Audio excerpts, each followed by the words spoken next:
ఈ రకంగా నీకు కలలో కనిపించే దృశ్యాలను బట్టి నువ్వు ఈ మంత్రాన్ని కొనసాగించాలా అక్కర్లేదనే విషయాన్ని నిర్ణయించుకోవాలి. ఎందుకంటే ఒక్కసారి మనం మంత్రం తీసుకున్నప్పుడు ఆ దేవతకి మనకి సరిపడుతుందా లేదా అనే విషయాన్ని కూడా మనం చూడాలి. అన్ని రకాలైనటువంటి దేవతలు వాళ్ళ యొక్క ఉపాసన మన ఒంటికి పడవు. ఇది ఒక ఇబ్బంది ఉంటుంది. అలా పడనటువంటి మంత్రాలు ఆ దేవతలు ఉంటే వాటిని వదిలిపెట్టేయాలి. అందుకే శ్రీ విద్యలో కూడా కొన్ని మంత్రాలు చెప్తూ ఉన్నప్పుడు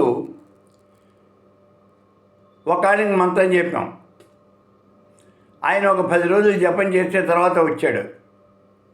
ఏమిటి అని అంటే, నాకు చాలా భయంగా ఉంటుంది, కళ్ళలో పిశాచాలు కనిపిస్తూ ఉన్నాయి, నేను మంత్రం చేయలేకుండా ఉన్నాను, నన్ను ఏం చేయమన్నారు అన్నాడు. మంత్రాన్ని వదిలిపెట్టేసి పోరా అబ్బాయి అని చెప్పాం. అంటే అతనికి ఆ మంత్రానికి పడలేదన్నమాట. సాధ్యమైనంత వరకు అలా పడకపోవటం అనేది ఉండదు, కానీ ఇది వాళ్ళ యొక్క ఆ సాధకుడి యొక్క మనోభావాల మీద ఆధారపడి ఉంటుంది. సరే, ఇక నియమాలు పెట్టుకుని కఠోరమైనటువంటి నియమాలతో మంత్ర జపం చేశాడు అని పురాణాల్లో మనం అనేక సార్లు చెప్పుకున్నాం. రాక్షసులందరూ ఇలా కఠోరమైన నియమాలు చేసినటువంటి వాళ్ళే, ఆ నియమాలు పాటించినటువంటి వాళ్ళే. ఇప్పుడు మీకు ఇక్కడ చిన్న ఉదాహరణ, మృత సంజీవిని విద్య అనేది ఈశ్వరుడి దగ్గర ఉంది. శుక్రాచార్యుడు వెళ్ళాడు, నాకు ఆ విద్య కావాలి అని అడిగాడు.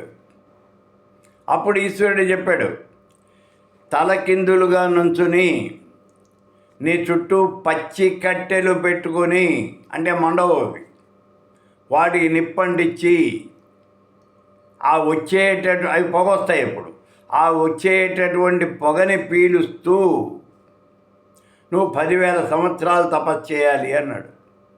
ఎంత కష్టమో చూడండి. అలా గనక చేసినట్లయితే మృత సంజీవిని విద్య నీకు వశమవుతుంది అన్నాడు. అలాగేను అన్నాడు శుక్రాచార్యుడు. వెళ్ళాడు, 10,000 సంవత్సరాలు తపస్సు చేశాడు, ఆ విద్యను సాధించాడు. కాబట్టి కఠోరమైనటువంటి నియమాలతో, నియమనిష్టలతో కనుక మీరు జపం చేస్తే మంత్రసిద్ధి అనేది చాలా త్వరగా జరుగుతుంది. ఇందులో ఏ రకమైనటువంటి సందేహం కూడా లేదు.